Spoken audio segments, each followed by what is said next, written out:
जय हिंद फ्रेंड्स। पिछले वीडियो में 100 क्वेश्चन कर लिए थे और इस वीडियो में 101 क्वेश्चन देखने वाले हैं। 101 का क्वेश्चन है, संख्या 0.32 पर एक रिंग को P/Q के रूप में लिखा जा सकता है। तो इस टाइप का क्वेश्चन हम बना चुके हैं कि जितना संख्या पर एक रिंग होता है उतना बट्टा में 9 हो जाता है, और ये हो जाएगा कितना 32 है तो 32 हो जाएगा। और जितना संख्या पर एक रिंग है तो उतना बट्टा में क्या जाएगा 9। तो 2 संख्या पर एक रिंग है तो 2 गुना आ जाएगा। तो ऑप्शन हमारा सी राइट आंसर हो जाएगा। ये 32 और बटा में 2 को 9, ऑप्शन सी। 102 का क्वेश्चन है, दो संख्या का लघुत्तम समावर्तक इनके महत्तम समावर्तक का 14 गुना है। लघुत्तम समावर्तक एलसीएम तथा महत्तम समावर्तक एचसीएफ का जोड़ 600 है। यदि एक संख्या 280 है तो दूसरी संख्या क्या है। तो यहाँ पर बोला है कि जो लघुत्तम समावर्तक है इनके महत्तम समावर्तक का 14 गुना है, और लघुत्तम समावर्तक और महत्तम समावर्तक का एचसीएफ जो दिया हुआ है, जोड़ दिया हुआ है 600 है। 102 का क्वेश्चन है कि एलसीएम प्लस में एचसीएफ का जो योग है कितना है 600 है। और क्वेश्चन में बोला है कि जो एलसीएम है वह एचसीएफ का कितना गुना है। एचसीएफ का 14 गुना है, यानी कि एलसीएम जो है एचसीएफ से ये 14 गुना ज़्यादा है। तो 14 गुना ज़्यादा है तो इसको 14 गुना कर देंगे तो बराबर हो जाएगा। तो ये हो जाएगा 14, क्योंकि ये 14 गुना है एचसीएफ से ज़्यादा मतलब बड़ा।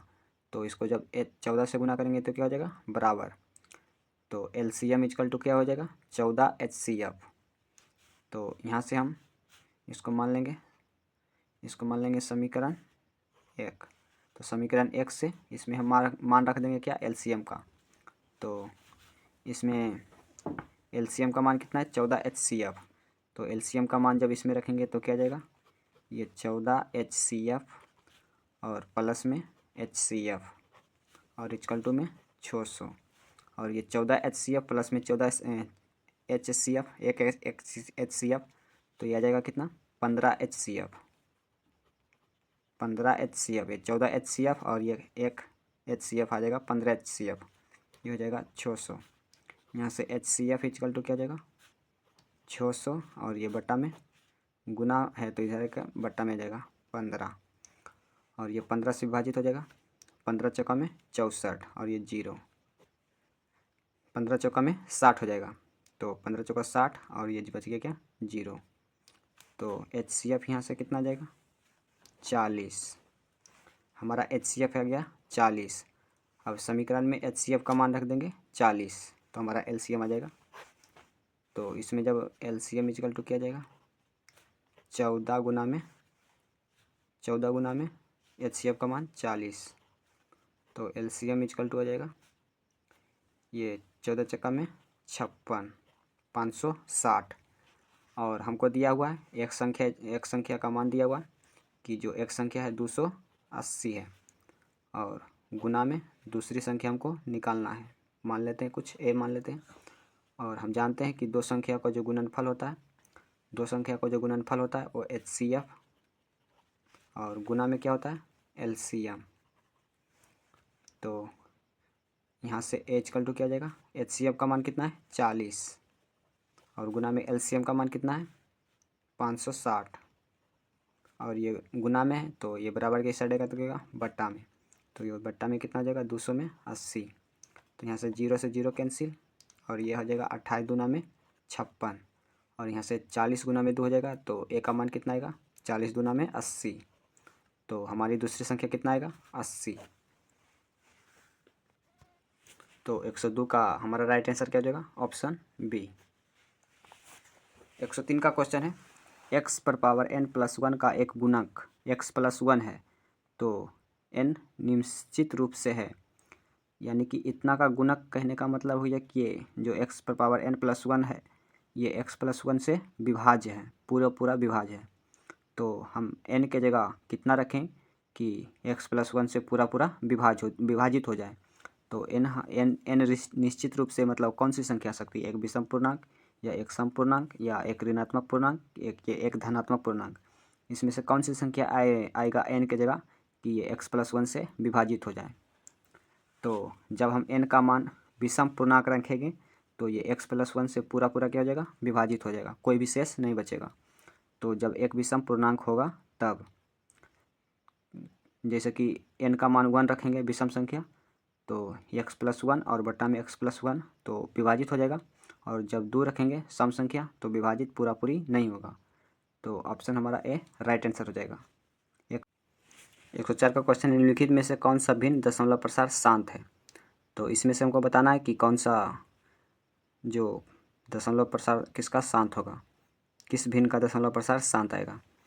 तो यहाँ पर जो दिया हुआ है ये ऑप्शन सी में दिया हुआ है, 2 और 5 का जो गुणनखंड है और गुना में क्या है 7, और जब इसको 7 से जब विभाजित करेंगे तो ये 7 से विभाजित हो जाएगा, और ये 7 पर क्यू का पूरा पूरा ये विभाजित हो जाएगा, तो बचेगा क्या 2 पर पावर 3 और गुना में 5 पर पावर 3।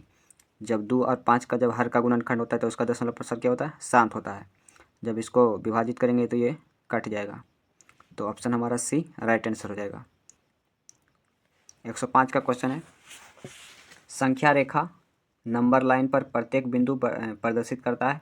तो संख्या रेखा पर जो प्रत्येक बिंदु प्रदर्शित करता है वो होता है एक वास्तविक संख्या, क्योंकि वास्तविक संख्या को ही हम सभी संख्याओं को जो सम्मिलित रूप होता है उसे भी बोलते हैं वास्तविक संख्या।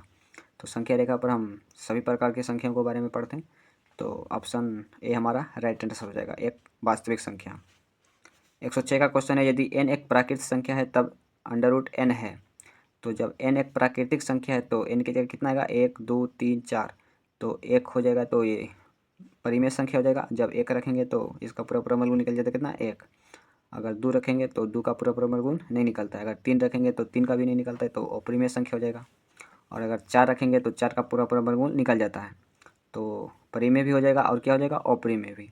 तो ऑप्शन डी हमारा राइट आंसर हो जाएगा, कभी प्राकृतिक संख्या और कभी अपरिमेय संख्या। प्राकृतिक संख्या यानी कि 1 रखेंगे तो 1 ही आएगा, तो ऑप्शन डी हमारा राइट आंसर हो जाएगा। प्राकृतिक संख्या 1 से स्टार्ट होता है। 107 का क्वेश्चन, निम्नलिखित में से कौन सा कथन सत्य है? तो इसमें से हमको बताना है कि कौन सा कथन सत्य है। पहला है, 2 परिमेय संख्याओं का गुणनफल हमेशा अपरिमेय होता है। तो इसमें से बताना है कि कौन सा कथन सत्य है। 2 अपरिमेय संख्याओं का गुणनफल हमेशा अपरिमेय होता है। नहीं, जब 2 अपरिमेय संख्या का जब गुणनफल करेंगे तो हमेशा वो परिमेय होगा। जैसे में 2 को परिमेय संख्या ले लेते हैं, जैसे √3 और गुना में कर देते हैं √3, तो √3 गुना करेंगे तो कितना आएगा, 3। तो 3 एक है जो परिमेय संख्या हो जाएगा, क्योंकि इसे p/q के रूप में लिख सकते हैं। तो अपरिमेय और अपरिमेय का गुणनफल परिमेय होता है, और यहाँ ऑप्शन में यहाँ क्या बोला है, हमेशा अपरिमेय होता है, तो ऑप्शन गलत हो जाएगा। ऑप्शन बी में एक परिमेय व एक अपरिमेय संख्या का गुणनफल हमेशा अपरिमेय होता है, यानी एक परिमेय व एक अपरिमेय संख्या का गुणनफल हमेशा अपरिमेय होता है। तो यहाँ से हम एक परिमेय संख्या ले लेते हैं, जैसे में 2, और गुना में एक अपरिमेय संख्या लेते हैं √3, तो ये हो जाएगा 2√3।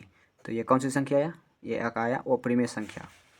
और यहाँ पर भी बोला क्या कि एक परिमेय व एक अपरिमेय संख्या का गुणनफल हमेशा अपरिमेय होता है, तो ऑप्शन बी हमारा राइट आंसर हो जाएगा, ये सत्य हो जाएगा। 108 का क्वेश्चन है, x⁻n+1 का एक गुणक x+1 है, तो यह सिर्फ तभी है।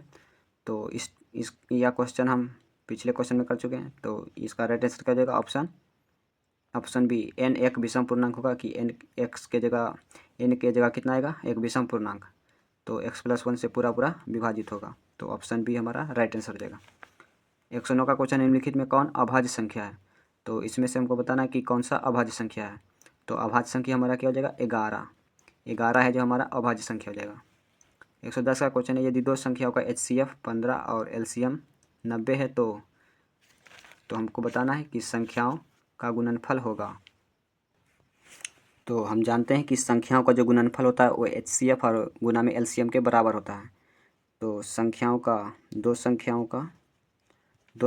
का गुणनफल जो होता है HCF और गुना में LCM के बराबर होता है। तो HCF हमारा कितना दिया हुआ है, HCF हमारा दिया हुआ है 15 और LCM 90।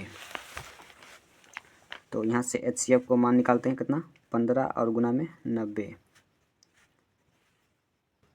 तो इसको जब गुना करेंगे तो क्या आएगा, 15 9 35 से 135 और ये 0, तो दो संख्याओं का गुणनफल क्या आएगा, HCF गुना में LCM 13,000 1350 1350 आ जाएगा HCF गुना में LCM।